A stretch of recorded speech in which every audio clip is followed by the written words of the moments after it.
Greetings, my name is Ben Prather and I want to welcome you to this next edition of the 1913 Project.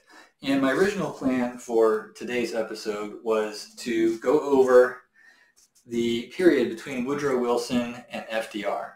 But before I do that, I discovered in preparing for this that there were three more policies of Woodrow Wilson that I really should discuss before moving on. So I'm going to start off today by discussing those three specific policies, and then I'm going to move on to talking about the administrations of Harding, Coolidge, and Hoover.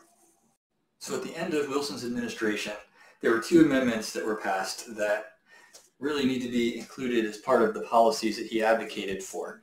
And the first of these two were the 18th Amendment, which banned the sale of alcohol. And this led to the development of, eventually, the Department of Alcohol, Tobacco, Firearms, and Explosives to manage this. And some of the unintended consequences of the 18th Amendment were immediate because the pushback on it was immediate because a lot of the people who supported it and advocated for it thought that it was just talking about distilled liquors or heavy, high-proof liquors and not things like wine and alcohol and beer. But when it was actually implemented, it actually outlawed all alcohol, including wine and beer, which were still popular, and a lot of people said that, oh, my drinking's not bad, it's just the heavy drinkers that are the problem. So the pushback on it was almost immediate. The demand was heavy, and this led to the rise of a alcohol running culture that would eventually turn into a drug running culture. And it also planted the concept of prohibition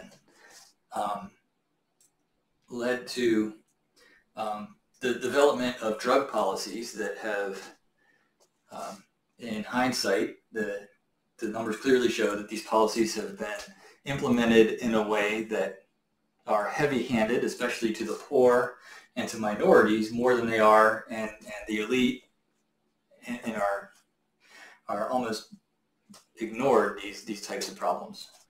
And also, these drug policies have been used to justify interventionism around the world, to put out little hotspots of, Colombia or Venezuelan drug lords, or now in northern Mexico, or even the heroin growers of Afghanistan. That was part of the justification for the beginnings of that war, although not even probably in the top two. But that was a part of it. And so that was some of the unintended consequences of the 18th Amendment. So the last amendment that was really part of the Wilson political wave is the 19th Amendment. And this is one that has actually stood even to a self-professed libertarian, former libertarian, perhaps not quite as libertarian as the Libertarian Party is now, but because it was the only one of the three amendments that did not expand federal power. All it did was finally allow women the right to vote. And so that one has stood the test of time, even to a critic of Wilson's policies and expansion of federal power like myself. The last policy of Woodrow Wilson that I want to talk about is his idea of a League of Nations. And I say his idea for a League of Nations because he eventually won the Nobel Peace Prize for his advocacy for the League of Nations. And what the League of Nations would have done is it would have created a super government, and basically the nations that signed on to it would have then joined the League of Nations, and they would have ceded some of their sovereignty to the League of Nations. In a very similar manner, parallel to how the colonies ceded some of their sovereignty to form the United States. So we would have been ceding another layer above our federal government, and this would have included ceding some of the war powers to the League of Nations. So the League of Nations could then dictate that it could call up our military to join in an effort to police its actions. And then it could also dictate who our trading partners could be, because it put restrictions. It would have set in place an ability for restrictions on trade, and particularly restrictions on tariffs. And it also would have created a court, a world court, where the citizens of any member nation could be tried in this court for the international laws, irregardless of whatever the policies of the nation that they're from were. So these were some of the impingements on sovereignty that the League of Nations represented. But it was not agreed to during Woodrow Wilson's time, and the administrations that quickly followed quickly scuttled the idea of us joining the League of Nations. And perhaps because we did not join, it proved unsuccessful in preventing World War II, where a much more toothless United Nations would emerge. But that's a video for another day. But it really, the League of Nations marked the point where the intellectual, educated elites who partnered with the media to build this wave for their progressive movement really exposed themselves as wanting to build a global structure, a global centralized structure to control every aspect of the global society. So I took a coffee break and spilled a little bit of coffee on my shirt, so I had to change shirts, and it's a little bit later, so the lighting might be a little bit off because there's less sunlight in the background. So I just figured I'd give some explanation for the change that is happening here. So the first successor to Woodrow Wilson was President Warren Harding, who actually got to oversee the negotiations for the end of World War I. And the most important thing he did there was he kept us out of the League of Nations, which the Senate was opposed to on principled grounds, and for a lot of the reasons that I outlined a minute ago. But he also, another foreign policy he had was to reduce our footprint in Latin America, to cut back on some of the interventions that we were doing there, and reduce it pretty much to where our only intervention was in the Panama region, in the goal to build a canal through the Panama Canal. And yeah, so he largely reduced our footprint in Latin America. Domestically, he didn't do anything to unwind the new agencies that were created under Woodrow Wilson, but focused on using them to basically build infrastructure through the rural areas, and particularly roads and electricity, the new technology of electricity, and the infrastructure needed for this new technology we had called cars that was spreading all across our country. Another domestic item on his agenda was the promotion of what today would be called hate crime laws. In his day, it was anti-lynching laws, and that he strongly supported, but he ran into opposition in Congress, particularly amongst the Democrats, and in particular the Southern Democrats. And during his time, there were 4 openings in the Supreme Court. A lot of Supreme Court justices in his day were holding off on retirement because they didn't want Woodrow Wilson to appoint their successors. So there were a lot of retirements under Harding, so that he could then appoint justices that would continue their stand against these policies. And he actually did not complete his term during the campaign season. On the campaign trail, basically, he passed away, and so he ended his campaign. His tenure ended a few months short.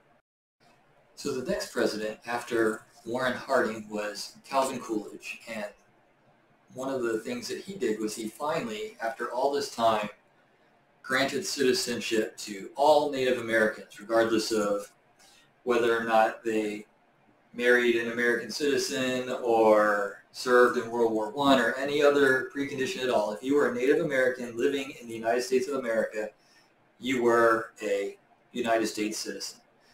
And so that was something that was long overdue.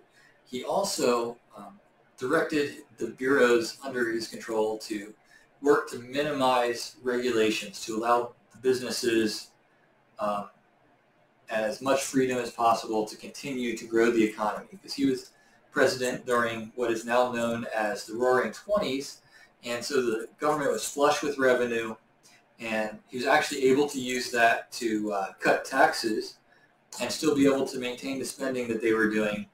And basically he told his regulators to stay out of the business's way so they can keep generating the revenue to keep this economy going. And it was actually to the point where, because even the state and local governments were flush with money, they actually did raise taxes some at that level. And actually, for one of the rare times, especially in recent history, the state and local governments actually outspent the federal government in spending, which would be unthinkable today, and especially since the restructuring of the Federal Reserve in 1951. And Calvin Coolidge also, there was one vacancy during his tenure that he was able to fill, and then he decided that he did not want to serve a second term. So he retired after his first full term as president. So this brings us to President Herbert Hoover, and he was hit very early in his tenure as president by the Great Depression, and the economic fallout for that significantly hampered his presidency and basically ruined any chance that he would have of winning a second term. He resisted the trend in European countries especially to drop the gold standard so that they could then just print their way out of the Great Depression. Those decisions in Europe destabilized their economy a little bit and helped seed the till the soil for the World War II. But we did not do that. He envisioned that the economy would be strong enough to pull us through, and this did not happen anywhere near the level that his advisors were telling him that it should, and the result was he lost the election in a fairly substantial landslide. He did oversee the passage of the 21st Amendment, which repealed the 18th Amendment, but did not repeal any of the bureaucratic infrastructure that was produced by that, which was then redirected away from the sale of alcohol, but towards other drugs that were still maintained as illegal under that precedent. And there were 3 Supreme Court vacancies under his term that he was able to replace. So I want to conclude this talk today by looking at, just reviewing some of the commonalities of these 3 presidents. The first was that they all avoided joining the League of Nations, although by Herbert Hoover's time that was pretty much already falling apart. They did not grow or reduce the size of the federal government agencies or their authorities. So they did not grow or reduce it. They kept it pretty much the same. Instead, they focused on using the agencies that were there already to the ends that they wanted. In particular, they tended to focus on reducing the regulations to keep the agencies out of the way of businesses, to keep the economy going, and to building infrastructure, particularly in rural areas. This era, so they appointed 8 Supreme Court justices, and this period, and the period actually before it even, is known as the Lochner era because he was the Chief Justice over this time. And it was viewed as a very conservative court. The Supreme Court had always been viewed as a conservative body from the beginning of the country until this point in our history, although the Lochner era court was particularly conservative, and it often ruled against the government agencies based on the non-delegation principle, which is the idea that the Congress did not have the authority to delegate legislative powers to the agencies it created that were then effectively executive branches. So they viewed the legislative principle solely as belonging solely to Congress and not to the executive branch, and they did not have the power to delegate their constitutional authority to another side of the balance of power balance sheet. And they also tended to strictly interpret the federal government's taxing authority and the 10th Amendment and the Commerce Clause. So they used all of these principles to kind of rigorously keep the government agencies in check. And this kind of set the tone then for, this is the framework that led to the conflict that led to the discussions under FDR of Supreme Court packing. But I will save that talk for a discussion on FDR, which is what I plan to talk about next.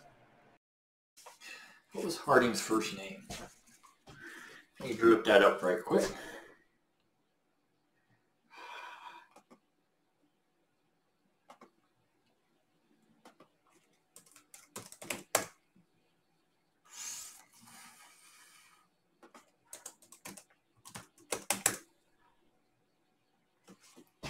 Warren. Okay.